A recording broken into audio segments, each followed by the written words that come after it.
ছোট পান্ডা বাঁশ থেকে পড়ে যায়। সেই ছোট পান্ডাটি পড়ে গিয়ে অনেক ব্যথা পায়। পান্ডাটির এই অবস্থা দেখে খরগোশটি ছুটে চলে আসে। ছোট্ট পান্ডাটাকে সুস্থ করার জন্য খরগোশটি অনেক চেষ্টা করে। সেই খরগোশটি পান্ডাটাকে বাড়ি নিয়ে গিয়ে তাকে ব্যান্ডেজ করে দেয়, আর সেই ছোট্ট পান্ডাটির জন্য অনেকগুলো খাবার এনে দেয়। পান্ডাটি আর খরগোশটি খুব ভালো বন্ধু হতে লাগলো। তাদেরকে একটি শয়তান শিয়াল দূর থেকে দেখতে লাগলো। একদিন তারা একসাথে হাঁটতে হাঁটতে এক জায়গায় যাচ্ছিল। তা দেখে শয়তান শিয়ালটি তাদের উপর আক্রমণ করতে শুরু করলো, আর খরগোশটিকে মুখে করে নিয়ে সে পালিয়ে গেল।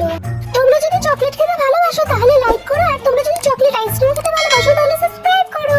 তার বন্ধুকে বাঁচানোর জন্য ভালুকটি খুব রেগে গেল আর শিয়ালটির সাথে যুদ্ধ করতে লাগলো। শিয়ালটির সাথে মারপিট করার পর শিয়ালটি হেরে গিয়ে পালিয়ে গেল। পান্ডাটি দৌড়াতে দৌড়াতে এসে সেই খরগোশটিকে আদর করতে শুরু করলো। এই পান্ডা আর খরগোশটির ভালোবাসা দেখে আপনাদের কেমন লাগলো অবশ্যই কমেন্টে জানাবেন।